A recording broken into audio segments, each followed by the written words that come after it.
play and call it work. Welcome, everyone, to this week's Sit and Talk. You're joined here from Luka, from MiniWarGaming.com. And what I'll be doing is sitting here for an hour-ish and answering questions from you, the viewer. I'm running low on time, so I'm going to try and probably actually keep it around to an hour and rush through these if possible. Now, the way this show works is every week, one of us sits down, answers your questions, and then next week, someone else will do it. So next week, it is Steve, the Mountain. If you have any questions for him, leave them down below, preferably on the Mini Wargaming website, because I think that's typically where most of us go from. We start from the top there, work our way down, and then when we finish those, we'll go to YouTube. But if you really want your question answered, try to leave them on the Mini Wargaming website. That's where it'll most likely get answered. So again, at Steve next week for some questions. I've joined him on his last one, so I might do that too. So maybe if you have more for me, if you really want more for me, or if you want to follow up on some of these questions, if I have time, I'll join him. He doesn't like to do it alone. I don't mind. I can do it however, but so I'll join him on that. First one here is from Nagrom 29, 4 hours ago. I haven't gone through these actually, so these are all fresh for me as they are for you. Some of these might catch me off guard. What are your current opinions on shooting meta for Age of Sigmar? Could it benefit from having a lookout stir rules more similar to Warhammer 40k? Shooting units costing a higher premium on points, or is it in a decent place as it is? Well, it depends on your whole philosophy of it. I personally don't like shooting armies in Age of Sigmar, but even in fantasy, there was a lot of shooting in fantasy if you really wanted to skew into it, and it could be pretty oppressive too, i.e. dwarves. It just depends on how you want to look at it. I don't like it. I think there's too much. Sure, pay a higher premium. Absolutely, I agree to the lookout stir rule. I hate how weak the lookout stir rule is, especially against spells that could target out units. You have again, I'm biased because I play Death, and I know every army wants its heroes, but Death absolutely needs its heroes. So if you have, per se, a Guardian of Souls for Night Haunt or a Necromancer for Legions of Nagash, they're very critical models. Now, the Necromancer has some rules built into it to help it out, but they're not great. You just target with something that does D6 mortal wounds, and it's like, all right, well, whatever. I target that thing, there's no negatives, I hit it, I cast my spell, you don't stop it, you take 6 mortal wounds, you're dead. And it's just like, cool, sick, dope. Feels nice. And it feels bad. There needs to be, it's looking pretty good for Night Haunt with their new releases in the Bellacore book. It's kind of alluding to what Lookout Stir could potentially be in the future, where it's just, you always just get to, on a 2-up, pass off the wound to someone nearby instead, which would be ideal, because I feel like but that works in melee too. That makes heroes like unkillable, so it's really hard to get around people's, maybe only against shooting, I don't know. I think shooting is a little too much. I would say, sure, I'm biased. Don't take anything I say. Take everything I say with a grain of salt, because I'm incredibly biased. I hate shooting in Age of Sigmar, and I don't want my characters getting targeted. So absolutely, I think there should be a lookout stir, and I think that anyone who's bringing a shooting unit should pay more points for it too. Why not? Let's scrap on the table. Let's move around. Let's have a good time. Let's be fast. Let's try and fight for objectives. Skirmish over there. Skirmish over there. It sucks if you're an army that shoots. Like Karajan Overlords were really, really bad before they got that shooting overhaul. Now, they shot before, but they were either very stationary, didn't move, and then lost on points, or they were mobile all over the place, but their melee sucked. And it was just, I don't know. Like, the engine riggers are pretty good, but that's like one thing. Anyways, yeah, I believe that. Morglum Neck Snapper. I like that name. Luka. I'm going to start a Death Army. Nice. Sick. Good choice. My favorite playstyle is some big fighting monster supported by small cannon fodder. So I'm thinking of Flesh Eater Courts. You're right. Or should it be OCR Bone Reapers or Soulblight? What do you think? You're probably looking at Flesh Eater Courts for that one 100% if you want the big monsters, because they're Ghoul Kings on Terrorgeist. Absolutely crump enemies. They're so good. Now, we don't know what Soulblight is going to look like yet. Like, Soulblight right now, Vampire Lords on Zombie Dragons are very good, but Soulblight doesn't have the cannon fodder you're looking for, because it's the Soulblight are like the cheapest Soulblight units. Fellbat, I guess Fellbats could be kind of like cannon fodder. They're a cheap unit, but they're not battle line anymore. So you need like Blood Knights and Vargeist. But Soulblight to come, Soulblight Grave Lords, if that's what you mean, which I don't know, who knows when that's coming. Soon, the sooner the better. They will probably fit in that category a little bit better as opposed to right now. Because Soulblight Grave Lords, I'll be honest, it really looks like a Legion of Nagash reprint, but like the new Legion of Nagash book, but instead of being called Legions of Nagash, it's being called Soulblight Grave Lords instead, with a focus on the vampires as the leaders, and keeping the two Soulblight Mortarks in there being Neferata and Manfred, with hopefully updated rules. That'd be outstanding. So I think your best bet as of right now is Flesh Eater Courts, but you could wait until Soulblight Gravelords come out before you make a big investment. Next question. Morglum Neck Snapper again. Hey Luka, is the Soulblade Gravelord the battle tome you have been waiting for? Vampire Lord, Death Rattle Skeletons, Deadwalker Zombies, Fellbats, Kreese of the Rat Prince, White King on Steed, or Blood Knights? Any favorites? Any must-buys? Well, I'm going to get it all. And by that, I mean the studio's probably going to end up getting it all before I could possibly feasibly get it all painted up and built. So I probably won't personally be getting it, unfortunately, though I would love to. It's just hard to spend the money on when the studio has like a full 5,000 point army sitting right there that I have access to. Maybe after, like, I don't know, like something as a project to do, but I have like 8 million things going on. I'm doing a Drukhari army for 40k right now, and I'm not the fastest painter in the world. In fact, I'm probably one of the slowest, so it's going to take me a while just to finish that. But the studio will get a massive, in fact, we technically already have a massive Soulblade Gravelord collection, because I assume you'll definitely be able to use the old skeletons, the old zombies, the old vampires, right? All that stuff's still going to be usable. So I don't expect we'll have to get too much, but the new models look outstanding. So I'm definitely going to push to get some of those new zombies and skeletons because they look bomb. Now, I think it's all great. The White King on Steed is especially nice. The Vampire Lords, I think, are unique looking, a different take on it, but I'm happy to see they still have the Gothic plating on them. That's kind of cool. I would love to see a take on or a bigger take on the Bloodlines, which I expect they would do as well. And it is, of course, the battle time I've been waiting for. So I was very excited for the Legion of Nagash book when it came out. And the only reason I don't play it now is because it can be a little mentally taxing to play. It's got a lot going on, and if you it's got very little. It's a very good book, but it's got very little room for error. So it's hard to just kind of like mess around when you're playing, because if you make one mistake, it's like, oh, you just lost that hero over there. Oh, that whole side's gonna crumble now. Oof. Or if you perhaps lose your general to something, it's over. it's over. It's rough. And it's very, especially, the most durable general you can have is like a Vampire Lord on a Zombie Dragon. And last time I played one of those, I got killed in one turn of shooting. So it's even harder to justify playing them nowadays. They need their heroes the most. Zergalurgadur, you have not left me a message like this in a long while.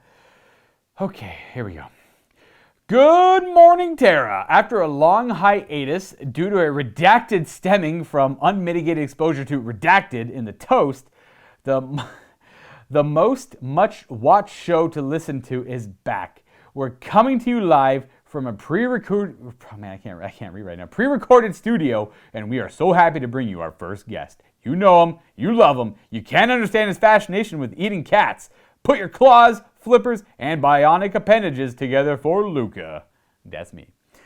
This episode of Good Morning Terra is brought to you by Astartes Flakes. You find yourself struggling to drag yourself down to the Munitorum every morning? Find your bionic eyes are all crusty and there's no pep in your augmetic step? Well, start your day the Space Marine way with Astartes Flakes. Made from 30% all-natural reclaimed wheat germ byproduct meal, Astartes Flakes will fill you with the power of the Emperor's avenging angels. Get yourself a box today and get a free, slightly irradiated, used bolt shell casing. Astartes Flakes. You shall know no fear from hunger. That's excellent, man. That is creative. I gotta say, that is very creative. Now, Luka, a lot has happened across the Imperium and throughout the realm, so let's get right down to it. The new Broken Realm story seems like a very cool new chapter in Age of Sigmar. Nice. So far, the story seems very cool, but with the new Be'lakor and now a new Lord Croak announced, what do you think will be the next model to get a refresh? Who would you choose? Well, heck, I never even considered that. These old school fantasy models that are getting updated? Man. I'm trying to think of all the armies right now in Age of Sigmar, and I just can't think of an old... Man, there's probably someone. There's got to be someone. What's an old model, like Be'lakor, like Lord Croak, who is a major narrative piece, and who's still sticking around in the realms, but needs an update that has not since been updated for like 20 plus years? All the armies, go. All right. What's a dumb, goofy model? I can't think of one. It could be anyone, man. Like a specifically named character too. Maybe it could be a Beastman, but I don't know I don't think many of them survived. I think they're just like, you take an old named Beastman from fantasy and it's just a Bray Shaman now. Something Skaven-y? No, there's no name. Thankwell? Bone Ripper? But he's already got, that's like the same. No, that's the new model. Dang, I don't know, I can't think of one. I apologize. I can't think of one. I don't want to spend too much time on that, but it could. I'm just drawing a blank here. I've already got like some new L's. Like, I mean, it could be like if you want to Malarian maybe, the Malekith and Seraphim, maybe. I've been really enjoying all the Crusade content for 40K you've all been doing. Would you like to see Games Workshop do further expand upon the Crusade system? Absolutely. I think it's outstanding. I think they've done a great job just with all the additives in the army books that add to their Crusade and make them feel very narrative. Huge fan of the Crusade rules. This is like the first time, I'll admit, I think they hit the nail on the head when it comes to narrative play for Warhammer 40K, because before it was very loosey-goosey, just kind of do whatever, make up your own narrative. Now they give you a good foundation to play with on how to expand on a force, play like a slow grow even, and kind of really reinforce that. And lastly, I want to say a heartfelt thank you. This pandemic has been really tough on everyone, and for me, and I'm sure many others. Mini wargaming has been an amazing way to escape for a little while. I'm sure it hasn't been easy on you and your families either, so it makes all the effort you all have put in to keep this going even more fantastic. Having to continuously produce content and make it so it's still the same high quality stuff you always do can't always be easy, but your corner of the internet has been a nice oasis from all this harsh reality elsewhere. So I just want to thank you guys for everything you do. Keep being awesome. I appreciate that. It is... Yeah, I mean, a lot of people do reach out and thank us for that too. Like, you know, like having the kind of, I guess it is nice to have the content out there. Oh, like, what do? I play a lot of video games, so I'm thankful for video games. I can see why people would like the content. Absolutely. I mean, yeah, for sure. I'm tired right now. I'm sorry. It's been a long day. I'm at the tail end of it now too, and I'm just I gotta get this up for you guys. And plus, I also love doing the show. But I appreciate that. Yeah, you know, sometimes it was a little like doing it from home. Oddly enough. Doing it from home was way harder than doing it from in the studio. It's just you're kind of limited on your assets, limited on your resources. Having to connect with someone else and their internet was bad or my internet was bad or something, man. And you had to get content out, and you're always behind on content, man. It was rough, and we're behind on content now. It's hard. It is hard, but it's better than it was at home. Let's put it that way. Anyway, well, that's it for our show. Now we send over to Cullen with a heartwarming story about a Scutarii Ranger that finds out there is one thing Bionics cannot replace, and that's love. Cullen. I love it. I always love it. Orky Benji. Luka, you've come a long way as an excellent content producer. Proud of you, man. You know what, Orky Benji? I'm proud of you. Thank you. You're wonderful. Big Mikey. Luka, holy crap, let's talk about the new Lord Krokmon and all the new AdMech stuff, and go. AdMech are dumb. I hate stupid robots. And Lord Croak does look cool. He's kind of like the same, but he's got more spherical shape to him. He's big. I don't even know what Lord Croak does in the Seraphim book. I have not even seen him in play once. Everyone's excited, though, and I'm excited because they're excited. Now, as for the AdMech, hope those Castellan robots are just deleted. Hope they don't even exist. They better be gone. Just go away. Or don't shoot twice. I don't know what I want with them. It looks like heavy phosphor blasters are going to be 2 damage each, which is fine, as long as the Castellan robots cannot stand still and double all their shots. Make that gone. Go away. Horribleness. And that way, when they're firing at Death Guard or one wound models, they're going to suck. It's going to be great. But who knows? Maybe their points will go down too. I just hate those robots. I unconditionally hate those robots. I literally have no reason to hate them. They're great, sure, they're pretty good, but I feel like they're not nearly as annoying as they used to be back in the 7th edition. A lot of my hate stems back from 7th edition when the Castellan robots first came out, because they was dumb back then. I hate monstrous creature rules from 7th edition and the Horus Heresy. And guess what they were? All right, this is a long one. Keith Smith, what's up? Hey Luka, hope you, friends, and family, and everyone at Mini Wargaming are well. Thank you. I hope the same for you and your family and friends and everyone else you associate with that you care for. Here in the UK, we're getting closer to return to normal and even being allowed to game again in a friend's house. Ooh, next 2 months for sure if everything goes to plan. So here's my problem. We were playing the campaigns from the 7th edition, the Wolfen, Magnus, and the Gathering Storm trilogy, nice, and never got around to starting 8th before the 9th edition was released. Oh, wow. So how terrifying will the jump from 7th to 9th, eh? I watch as many of the great 40K games that you guys do, and sometimes I think it'll be okay, but then other times I'm like, oh crap, it's so different. It's true. It is very different. Can you please give me advice or suggestions to help with transitions? Strategies seem to be the biggest concern. Also, did you ever continue the Psyche Awakening narrative history? I know, I never had the time for that, like it took me, that's content I was not used to making, and we have a pretty strict schedule. We release a lot of content. I don't know, like maybe some of you only watch some of the content, but we have, I think it's like 4 or 5 days of content a week, and that's like 8 videos a week that we have to make. That's a lot of, that's a lot of videos to make in a week. So like, it's hard to justify me spending, like I would have had to make 2 of those narrative videos. I would have to find all the images, edit it all, record all the audio, write a script in like 1 day to make it efficient to do.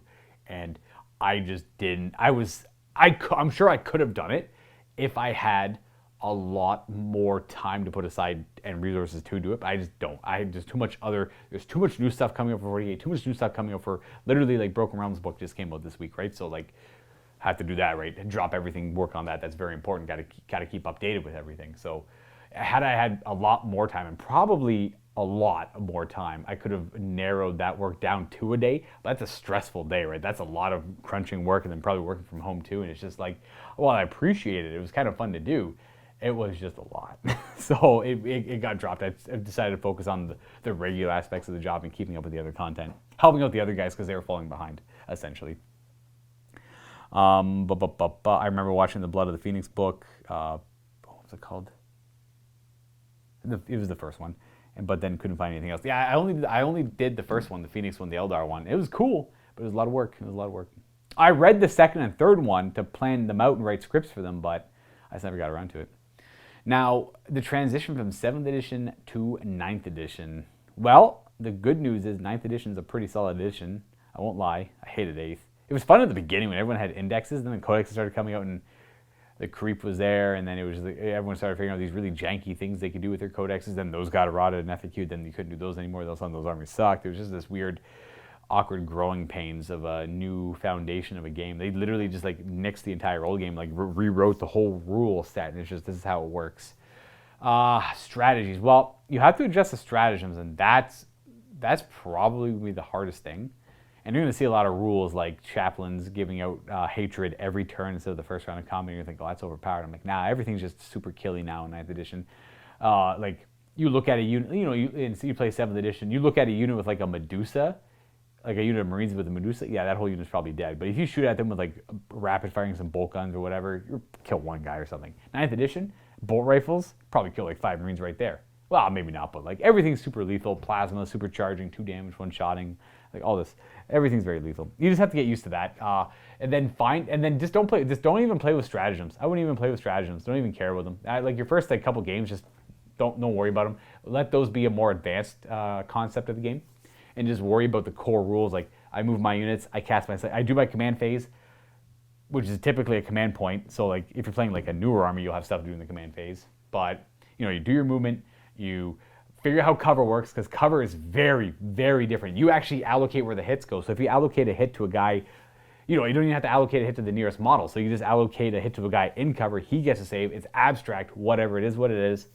And you just got to get used to that kind of stuff. And it's, if you're going to play if you're playing narrative play crusade stuff, you're fine. You can do whatever you want. But if you're playing match play, you know what? I would even play, I would just play crusade missions, and that's it. Don't even worry about match play missions. They can be very complex and frustrating to learn right away. Unless you and a buddy who equally don't know what you're doing, that's fine too. As long as you're both on the same page. The only thing I'd really recommend is nix stratagems until you've played a few games and you're comfortable with the core rules. It will not take long to learn the core rules. That's the beauty of 9th edition. It shouldn't take any more than a game or two. All right, Luka. Any chance we will see some different AOS matchups where you guys trade armies so we can see how certain armies go against armies they don't normally get to fight on mini wargame? For instance, will let's see Lumineth versus Daughters of Cain, or Lumineth versus Ideneth, or Nighthaunt versus Osiarch Bone Reapers? Gross. I don't want to do a Nighthaunt versus Osiarch Bone Reapers. That sounds like a bad time for sure. I mean, yeah, I guess I know what you're saying. I know Josh has some interest in playing Bone Reapers. I know that I could do Daughters of Cain versus Lumineth Realm Lords. I played the first couple promo games with Daughters of Cain, and I don't know why. There's something about non-death armies. I look at them, I see the one way I want to play it. I'm like, this is the way I would play this. I would literally never enjoy playing this any other way, and that is it. And I'll play that a couple times and realize, well, I can't do this anymore because it's just the same thing over and over again. That's not what you, the viewer, want to watch. So guess I'm retiring that army. I'm going to go back to my death armies, where I typically change up enough where I have my favorite way to play them, but I also enjoy playing them in every other way as well. The next one is Mola, Mr. Dice. What would you suggest for someone looking to get into a rank and flank fantasy game? Would you suggest starting Warhammer Fantasy Battles in 8th Edition Army, Kings of War, or waiting for a decade for Forge World to figure out the old world game they're doing? Well, that should be coming out in the next year. So they say. Up to 12 months or something like that. Also, what do you think of the rumor that Dreads and Heresy might become monstrous creatures? I did not hear that rule, and if that's true, I think you're just trying to give me anxiety here is what you're trying to do to me, man. No. Refrain myself from cursing. It's a horrible rule. Monstrous creatures is a garbage rule. Everything about monstrous creatures is garbage. That's why I also don't like in 9th edition where vehicles can just shoot in any direction. Monstrous creatures, Dreadnought can be like, what's up? Bang, bang, bang, bang, bang, bang, bang, shoot behind them, right? And it's just like, whatever, like that's fine. I'm sure they could do that, but armor facing should matter, armor should matter. You could have a monster as creature use the rules for vehicle walkers. You could have a Carnifex with armor facings and sides. You could shoot a Carnifex with a las cannon and penetrate its armor and take out its leg and immobilize it. That is 100% something that could happen. Now, albeit, you'll shoot at it with bolters and probably not hurt it, but that's fine, because you weren't hurting it anyway with bolt guns. It wasn't going to happen. The odds of actually doing a wound to it were astronomically low. You hit on 3s, wound on 6s, it's got a 3-up save. You only had 5 shots. What a surprise, you did nothing. So they should just be walkers. Anyways, I ramble on about this enough. I hope that is a false rumor.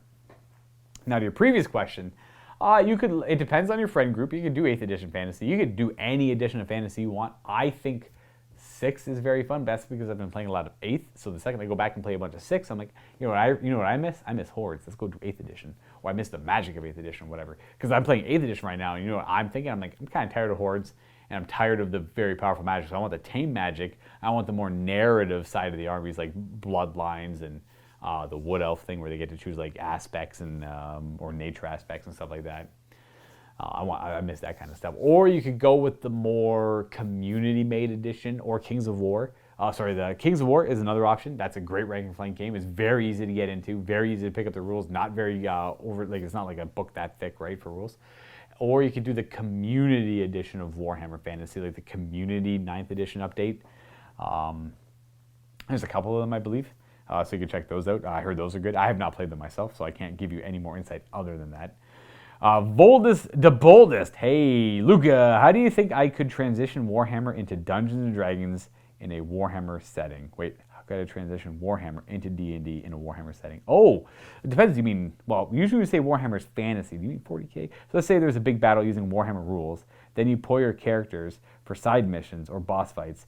With that being said, I'll probably have to add or change the title of some D&D spells or weapons. Oh, you specifically want it to be 5th edition D&D. Like instead of Fireball, it's Smite or whatever. I'll be using a Grey Knight as a Paladin, Blood Angel as a Barbarian. Oh, I actually want 40K. Necron for Archer, maybe an Inquisitor or Assassin. Well, there are role-playing games for Warhammer 40K. Like there's actual systems for Warhammer 40K you could use. Can I remember what it's called? No. I played it too, it's the worst part. There's a few of them. There's like Rogue Trader, there's, if you want Inquisition stuff, there's Dark Heresy. If you want Chaos-based reasons, there's Black Crusade. Or is it Dark Crusade? It's Black Crusade. There's the newer one, and I can't remember its name, so I'm feeling a little embarrassed on that one. And then you could always try to convert it to 5th edition, but there's a couple of generic. There is a lot of role-playing game systems out there. I'm trying to remember the names of them, but there's a lot of generic sci-fi role-playing game system. There's one. I can't remember the name of it. I'm sure someone in the comments can point it out. That it's a template. It's a role-playing game, pen and paper template that covers rules in a sci-fi setting, and it would work perfectly fine for Warhammer 40K. A few adjustments here, a few adjustments there, good to go. Now, if you really want to do 5th edition, Dungeons and Dragons for Warhammer 40K, probably, I think you could make it work, obviously, but I think there's like, I know there's like a Starfinder is an option too. I think it's called Starfinder, which is like D&D 3.5 in space, but for like the Pathfinder variant. Anyways, I'm not very helpful there, but I would recommend looking into another system other than 5e, but you could do D&D 5e if you absolutely wanted to. There are ways to do it. You could, like, but then again, that's what kill team's for, too, to represent the small. You could do, like, narrative kill team battles to represent these small little fights, as opposed to the more, but if you want more crunchy fights, that's what role-playing games are good for as well. Runed Rock Rolla. Luka. A couple of months ago, I started collecting Skaven. Clan Scryer. Nice. I was just curious what your favorite unit of Skaven unit, or what your favorite unit of Skaven is. Could either be the model itself or how it performs on the table. Rattling guns, I think, are super cool mechanically. I love rattling guns, especially with all the synergies they have. Now, other than rattling guns, I think Storm Fiends are kind of cool, but I don't like their weapon loadouts, so that's a little lame. Warp Lightning Cannons, they're pretty cool. Actually, I like everything about Scryer, especially the spamming hordes of rats. I love almost every aspect of Skaven. It's just a little taxing to play them because you're looking at like 120 models as a base battle line. You could do 20-man units for 60, but they're not going to do anything, man. They're not going to stick around. Those Skaven can do weird things. They can fall back, run, and charge, and oh man, it's weird because they really get all over the table. If someone charges you with Skaven, you could fall back and charge and then charge in a different direction, and just like spread rats everywhere, and the whole table is just rats, and it's just horrible for your opponent. I think one of my favorite models is a Rattling Gun. It's not the best looking model, but it's cool in what it does mechanically, and idea narratively is really cool. At the same time, I really do like the Plague Furnace as well. Plague Claw Catapult. I like the catapults and the Warp Lightning Cannons. Those are some of my favorite units. My Lynn, Luka, can you explain the humble origins of your most notable noble player character, the BDB? No, I will not. I will not explain. Let's just say his real name is Big Richard the Bandit. And that is all. Bolt Action. Oh, Malig 01. Bolt Action, great game. Looking forward to the battle reports. Oh, that's probably from the previous one. Yeah, the battle report went up this week and it had great reviews. A lot of people liked it. Iborello. Josh Tarkov is my all-time favorite game. Currently sitting at 175 mil with Kappa done. Nice. Just waiting for the next wipe. Not sure how long you've been playing, but my advice is it's just advice for Josh and Tarkov. Looking for the new content. Don't leave the narrative games behind. Those are awesome. And where is Yogvir and Tor these days? That theme song ruled. Pulaski. Greetings, Luka. I am curious of the average time it takes to play a standard game of 2,000 points in Warhammer 40k without recording? Oh, that's not too long at all. I'm trying to find information and experience of what people do to speed up their game, possibly training techniques to become more efficient. Ooh, I don't know. I know that I could play a game of Warhammer 40k in like an hour to an hour and a half without recording. Assuming the other person I'm playing with knows exactly what they're doing as well. Like, you know exactly what your rules are, and you, well, typically play with like death clocks. So, like, you just play, like, if you want to really speed yourself up and realize, like, there's going to be a lot of errors, just throw a death clock on the table. Like, you have 90 minutes to play your whole game. That's it. Second your timer runs out, you automatically lose 0 points. That's just how it goes. Play your game before 90 minutes. That's probably the best way to do it. But, like, to speed things up, like, don't worry so much about moves. What you can do is, the problem is you don't have a lot of time to play. I understand a lot of people can't play. Maybe they play online. Maybe they're really busy. They don't have a lot of time to play. I have the luxury of being able to play a lot, and oftentimes we're trying to be more entertaining than tactically. So we do funny things or goofy things in a lot of cases. Play loosey-goosey. Just do wild stuff, man. Just don't even care. Don't even think about it. I'm going to run these guys forward and charge you. Oh, I didn't consider that strategy we have, then I can't charge. I just lost my whole unit, lost the game. Whatever. I'll remember that for next game. I won't even have to think about it, right? Oh, I'm going to run these guys. Oh, I can't run them because they're going to do that. In fact, they're going to do this objective over here. Bam. You just saved yourself a bunch of thinking, right? Don't overthink things. Play it. Learn from your mistakes. If you're looking to really speed up your gameplay, that's one piece of advice I can give you. The other one, just play with death clocks. And like, you won't have a choice but to play fast. You lose the game right away. Unless your opponent's like there's nothing wrong with taking a long time to play a game too, right? Like, you're meant to enjoy it. You don't want to stress yourself out by speeding it up. But if you're trying to practice for a tournament where there are death clocks, and you don't want to be that guy who just finishes turn 2 and then your time's up, yeah, I can see why you'd want to practice that. But it's very important to have 2 people who know what they're doing, and or play loosey-goosey, you just don't care. Whatever happens, happens. Learn from your mistakes. Apply them to the next game. You'll be able to think quicker. And also, 9th edition missions can be pretty grindy, and it takes a lot of thinking, so it's hard to play those fast. So maybe play some more. Well, no, I guess if you want to get used to playing them fast, you just do a bunch of them. So yeah, I mean, that's my piece of advice I give you there. I'm sure there's a couple more I could think of, but I also want to get through all these questions, and I'm running out of time. Big Mikey, Luka, if Bolt Action Conflict 47 were to become a semi-regular game on the channel, what faction would you play? Germans. I already played Germans. I already know the rules. I don't really, and plus their Conflict 47 stuff's like literally right up my alley. They have these weird feral vampire creatures and zombies, like Nazi zombies. I'm sorry, it's cool. I would do that 100%. Plus, I like the rules for, I like Tiger. I always thought the Toll Tiger Fear thing was kind of cool. I mean, obviously horrifying, but I would just stick with Germans, I think. Yandon the Wise. Oh, thanks, Josh and Kellen. Some good stuff to work with there. I'm off to steal my daughter's sewing machine and start work on my witch elf costume then. Interesting. What? Better post pics on the Facebook page. What is that in reference to? All right. I'm down to watch Luka stream a season of Blood Bowl by Corn3344. I play so much Blood Bowl. I play probably like 5 games of Blood Bowl a week. It's just, we're in this league that's super tight, and I was kind of a jerk last season. So we have this rule where every season you play to be a champion, right?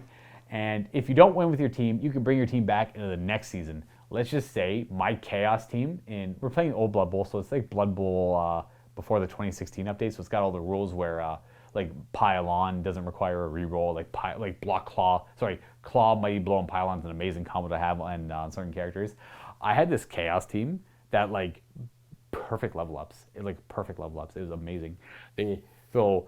Much like my vampire team, I grew it. I molded it with my hands. It was like the vampire eugenics program. So like, and same thing with the Chaos one. I wanted my Chaos Warriors to get some doubles. So I have a couple Chaos Warriors that are Jump Up, Pile On, Claw, Mighty Blow. They're murderers. And I got one guy who's, and then I got a couple of them that are like blitzers too. I got one blitzer, and they just absolutely beat stuff up.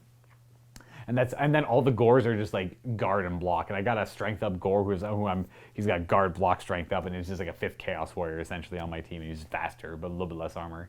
And it's just such a brutal team to play against because they just hit you so hard. Now, elf teams can run around me, that's fine. But I got a couple tackle players that really, if I can get some initial hits on them and start taking other players right away, it's usually a pretty good time. So what I did was. I was in the championship game. It was my game to win. I was literally at the end zone about to walk in. I'm like, it was the last turn of the game. We were in overtime, so we went to the 24th turn, and I could have won. I could have just walked in the end zone, won the game, won the championship, and I thought to myself, but then I can't play this team anymore, and I won't be able to bring it in the next league. And I really, really like this team, and I know everyone hates this team. Everyone was happy he's going to win. We don't have to deal with that team anymore. And I didn't throw the game on purpose, but I did in a way. I had my big blitzing warrior. I'm like, I want to do one more injury before I walk in and get this touchdown, like a legendary play. So I blitz someone with 2 dice, and I get double skull. I'm like, oof, that's a scary start. I re-roll into double skull. He gets knocked over, turnover before I can get the touchdown.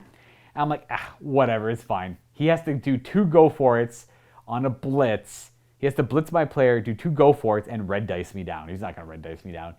My God, does he red dice me down. He blitzes, makes both the go-for-its, and red dices me down. And I wasn't even mad. Because at that point, that was literally Nuffle saying, you get another season with this team, my man. And that's what it was. I got to play a whole new season. Everyone hates this team. Oh man. I shouldn't say that's a good thing, because that's not very conducive to the overall goal of the Blood Bowl League, where everyone wants to have fun. But sometimes you want to be selfish and have a little bit of more fun for yourself at someone else's expense. Sometimes that's exactly what Blood Bowl is. Or at least that's the philosophy of the league I'm in. Prison rules. All right. This one's pretty funny. Mecha Raven Kung Fury has a character named Triceratops and also Laser Raptors and Thor. Yes, I absolutely loved Kung Fury. All right. I am going to butcher this name. Sol Chaquette. Maybe I didn't do so bad there. Hey, Luka, so big fantasy fan, but couldn't quite get into Age of Sigmar. That's fair. Just isn't for me. That's fine. But I have really gotten interested in Warhammer 40k. All right. I really like the aesthetic of the Adeptus Mechanicus and Necron, so I'm thinking of starting with one of them. I just don't know where to start. Do I dive into the rule book and buy a couple of small boxes, or if I go Necrons, are the getting started boxes actually worth it? Yeah, the combat patrol boxes are always typically worth it, unless you don't want anything in it, so you have to do a little bit of research first. Any advice is much appreciated, and thanks for the great narrative content in the battles. Oh, awesome, thank you. Now, the AdMech book is the next one to come out, I believe. If you're watching this, I would highly recommend waiting for that book to come up before you decide on Necrons or AdMech, because they might change some rules in the AdMech that you're like, that's it, that's my army, love it. And chances are it's going to be pretty good too. So like without a doubt, I'd highly recommend waiting for that and then do your research. There's combat patrol boxes are very worth it. You typically want to buy 2 of them to get a good start off on your army if you're looking to get into that. Unless again there's units you really don't want in there, or look to the start collecting boxes if you really want Necrons. The Indominus box isn't horrible for them. The Reaper Warriors are nice to have. The Scorpec Destroyers are fun. That's like kind of, the Scarabs are good too. You want the Scarabs. The rest of the stuff is just okay to have. The Royal Warden's good too. So it's actually not too bad. So if you get someone who wants to play Space Marines or wants to get into Warhammer 40k and they want Space Marines, you can split the Indominus box because that's an amazing box for Space Marines.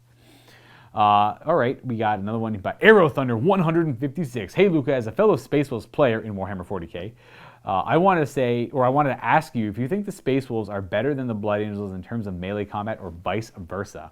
And what do you think are the melee strengths and maybe weaknesses of both factions?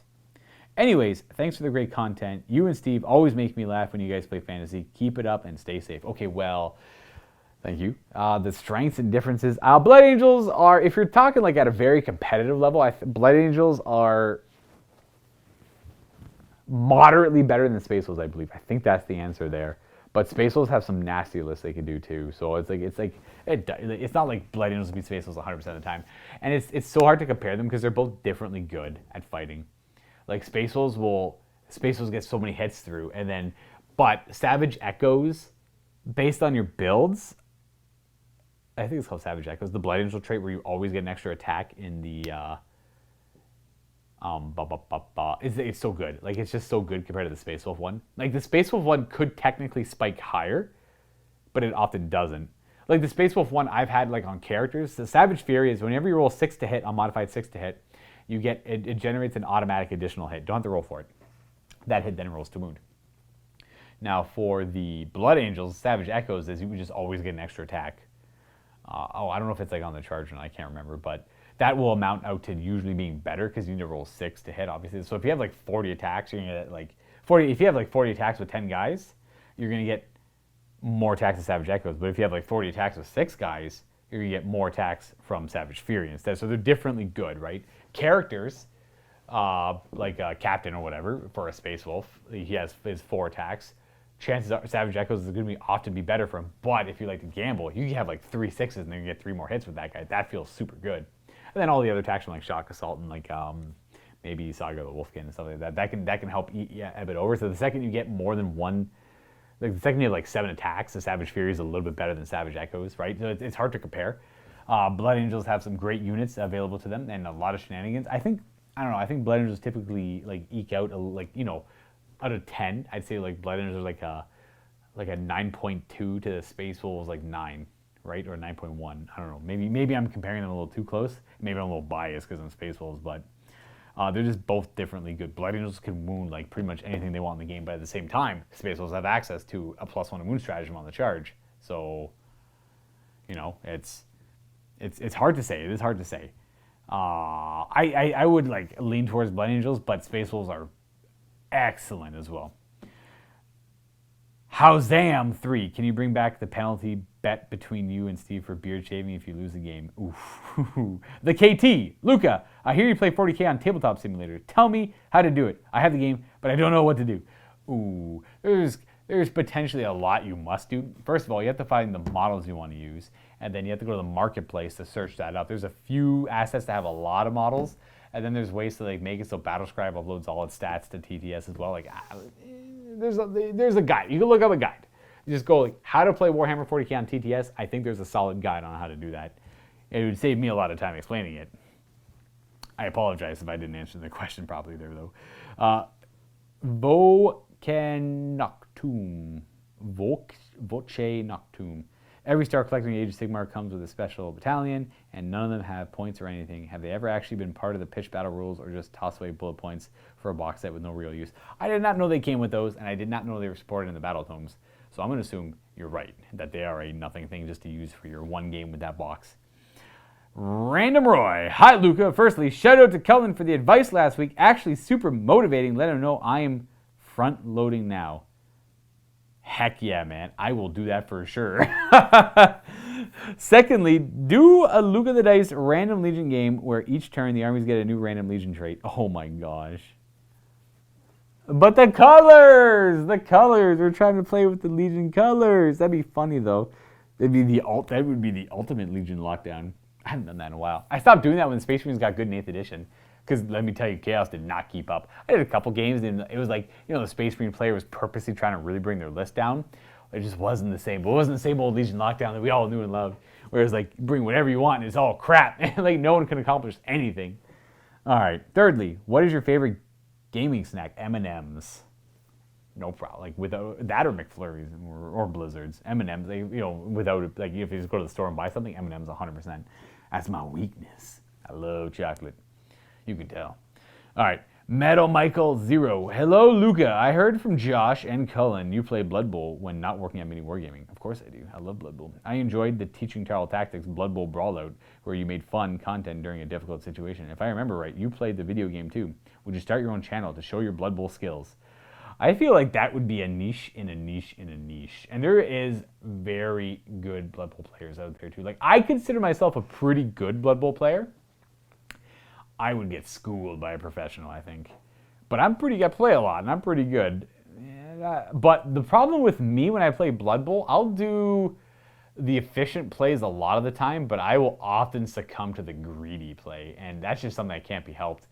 When it comes to Blood Bowl, it's all about risk versus reward, and you can call it whatever you want. You can call it a tactic game, you can call it a tabletop war game, you can call it it's a risk management game. It's all about risk management, everything. And the game typically goes to the person who takes the least amount of risks. Now, obviously, there's gambling to it. Not gambling, but like there's a random chance to it. So you could take the wildest risk ever. You could pick up the ball right away and run enough. You could run enough in the end zone, pick up the ball, throw it max distance on like a 6 or a 5, and he catches it on a 2, and it's like, oh, touchdown, sick, nice. But like, you're not gonna do that in a real game, right? Like if you're trying to really win, you're just going to fumble the ball at your feet, you're going to get blitzed, and someone's going to pick up the ball, and it's like, he's going to cage up, and then that's it. You just lost the point, probably.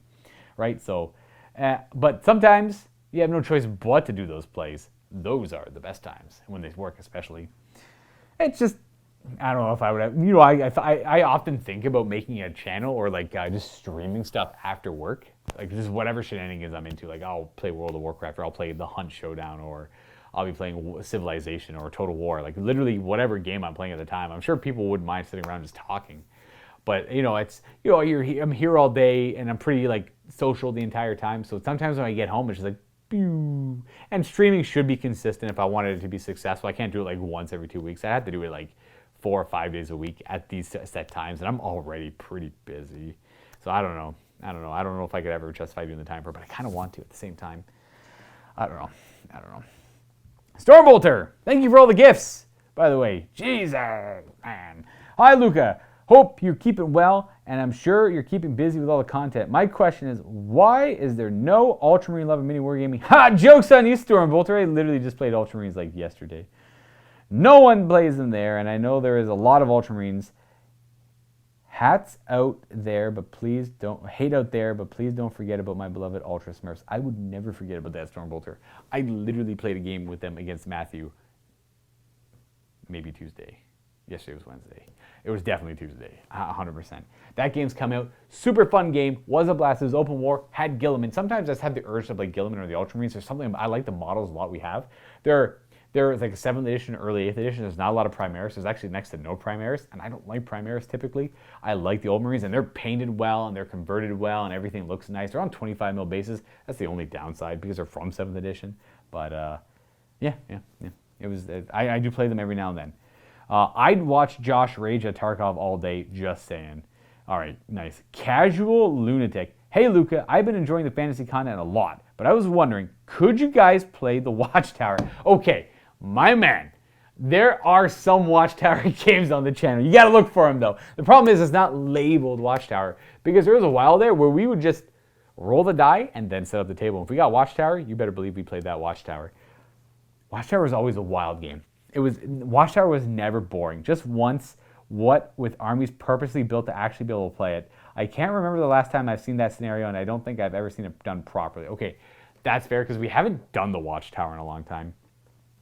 And that's unfortunate. That is a little unfortunate. It is what it is. I'm just swapping over to the other questions because I was able to go through them all like a lot quicker than I thought. Well, I was actually being efficient today somehow. Let's see here. Comments. Is there any questions here for Luka?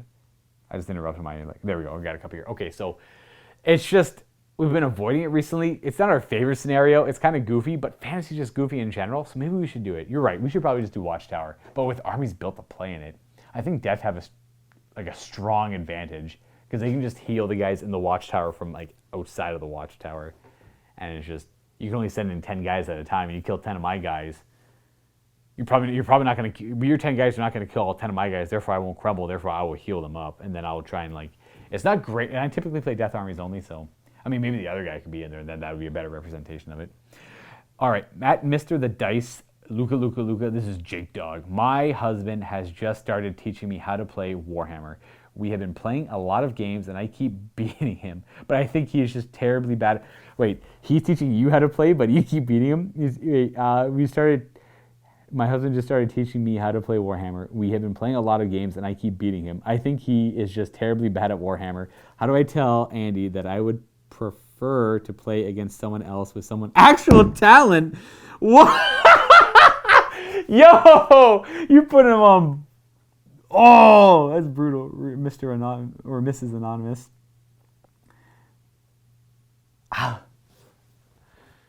You know what I always say in a relationship? Honesty is the best policy, you know. You can't go wrong with, you know what? I don't really want to play anymore. You're really bad at the game, and I want to play against someone who knows what they're doing. Lay it out flat. But maybe do it jokingly. I don't know. Maybe don't be that harsh. Whoa. All right. At Luka from Joseph Cliff. Any chance we will see some Necron games that utilize Canoptic Doomstalkers? What are your thoughts on those models? I love them. I actually played 2 games with them. Now, when I'm playing 40K, it's a special occasion because I got a lot of stuff I got to do, right? So like 40K is like a treat for me right now. I want to play more 40K. So I got to play Necrons, Death Guard, Space Wolves, and I want to try and keep it an even split because I got a lot of people out there that love all those armies. So I got to keep those people in consideration, though Necrons are my one true love. Doomstalkers, I've had a blast with Doomstalkers recently. I think they're great. I love that 4-up invulnerable save, and I know Josh hates it, and that makes me a little happy inside too. Now, the Doomstalker is great, and that's pretty much it. I like it. You can make it. I like that you can choose how much you want to pay for it by adding a Cryptek with a control node nearby if you wanted to invest a lot more points into them. But the problem with that is then they're all sticking together and you can't hit from multiple angles. But hitting on 4s feels bad. And hitting on 5s with -1 hit feels even worse. So I don't know what to tell you, but I like them. I like them all clumped up together in their nice little trio, little triangle of death, pew, pew, pew, pew, pew, just annihilating everything in sight. All right, I'll do a couple more for you guys here. Volpe's Nix at Luka. Have you heard of the Command Zone on YouTube? They have a series where they play Commander games with other content creators. Would you be open to the idea? And do you think there's a chance of you going on the show, maybe for the future MTG? Oh man, and that were recently announced. I think it'd be a great way to bridge the 2 hobbies. Love your games. I would absolutely be incredibly interested in doing that. I didn't know they took. I assume, like I know of them. I assume they only took other content creators that were relevant in the Magic scene, obviously, because like who's this guy from this channel? Like, not really relevant, right? But I mean, they're similar-ish, and like one's a card game, one's a plastic miniature game, but at the same time, there's a lot of similarities underlying there. And I love Magic. I love Commander. I play Commander. It's tough. It's like someone. Like, if I got my one friend's like I love oh man, I'm trying to say like I love Commander. I love Euchre. I love Warhammer 40K.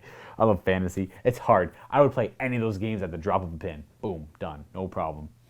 All right, Jimmy Ahem at Luka the Dice. Which is nice? Who likes mice? Which hobby meme winds you up the most? Example: Plastic Crack. Pile of Shame. Magnus did nothing wrong. Dark Angels are heretics. Love what you guys do. I like Pile of Shame. I've always liked Pile of Shame. Gray Mountain or like the Gray Legions rise. I love stuff like that. Oh, we got another one here. Oh. Hype train, nice. Oh, actually, no, that's it. I did it. I went through all the comments.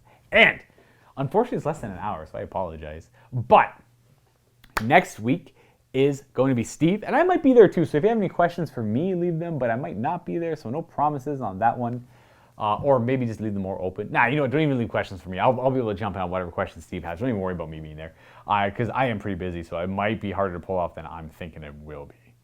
But anyways, folks, thank you for sitting down with me here, listening to me ramble on as I do. And I will see you in maybe a week or a month. But next week is Steve. He has a lot of questions, or he's willing to answer a lot of questions. I don't know. I'm tired and I'm hungry. I think it's time to go. And I think I got Blood Bowl to play too. Wonderful. Happy wargaming!